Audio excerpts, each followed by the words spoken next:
Rawat. I'm doing this language laboratory program in the Danish radio. It's a weekly magazine where my head focus is to try and discover how language can change people and how we can change ourselves and our surroundings through language. Well, first of all, thank you very much for having me on this show.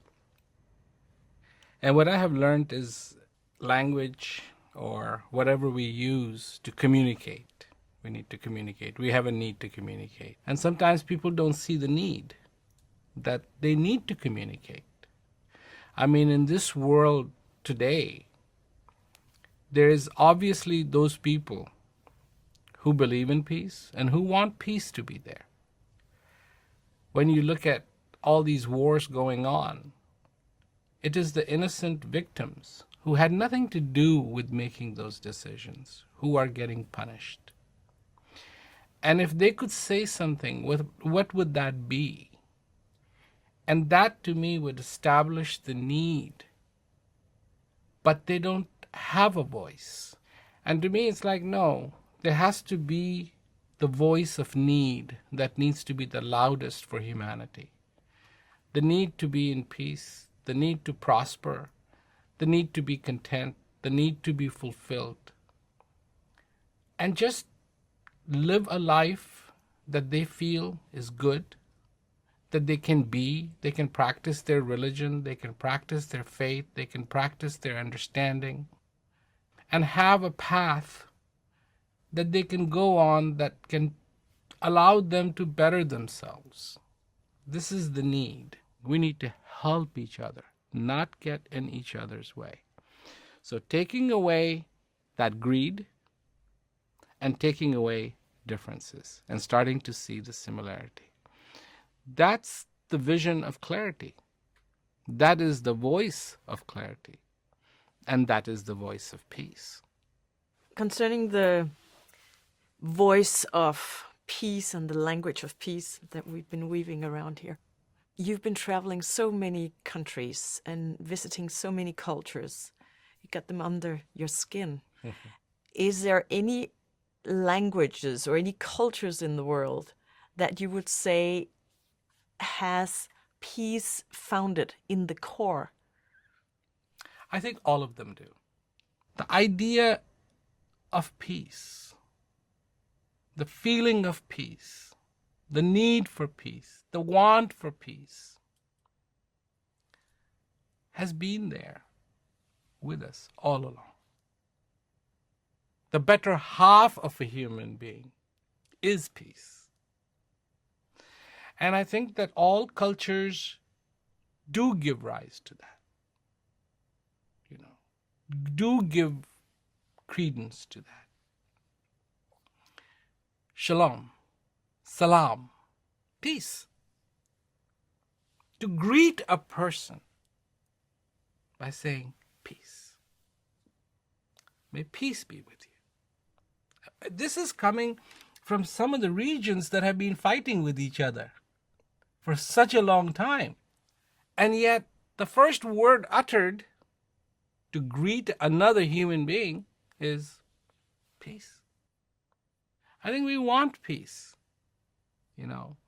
but that voice is so dim now, overshadowed by the noise of greed and arrogance and anger and fear. And I mean, so many politicians, they use fear. Fear. If you don't do this, then this will happen. And don't you, fear. Give people information. Let people make up their mind. Give people information. Don't manipulate their, emotions. Give them information, because I think people are intelligent and will make the intelligent choice. When I listen to you, I also think sometimes that there's a lot of heavy load on each individual. The force or the need to change and transform into a better environmentalist, into a more peaceful person, and be talking into a more peaceful language. So how much is of the peace and prosperity in our and survival in our world is based on the individual changing and transforming, and systems changing and performing?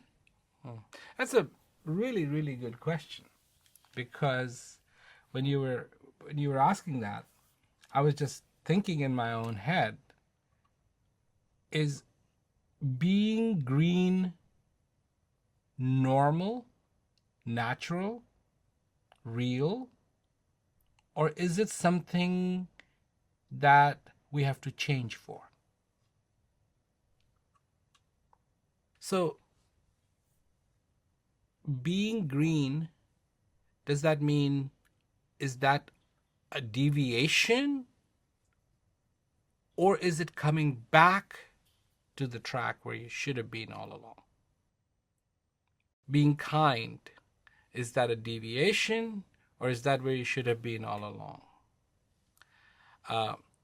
So when you start to look at that, yes, this takes effort, but it's only because we have already deviated. And this exercise is not about deviating further, but it's coming back to where you should be. Being human. That's being human. And I think that having generosity, having clarity, having kindness, having good choices is normal. And where we are, where it's anger, it's fear, it's destroy nature, capture nature, arrest nature, tame nature, I think that's deviated. Because you can work with nature and she will work with you. Or you can be saying, I want to tame you, and she will tame you. That change that really needs to happen is about understanding who we are, not looking at our differences, but our similarities. And that, in fact, if we all came together, not everyone has to come together, enough of us have to come together. It is, the mass. Enough of the mass comes together where the greedy become true minority. And those people who truly understand generosity, acceptance of human being, acceptance of what we have on this earth, that's generosity. And I think something amazing is going to happen. Amazing is going to happen. But those who need that voice don't have it, because they're like, no, don't say anything. And I think everybody needs to come together and say, no, say it. Say it. Say you are alive. Say you are here. Say you want heaven here. And I think amazing things will happen. Thank you. It's been a pleasure.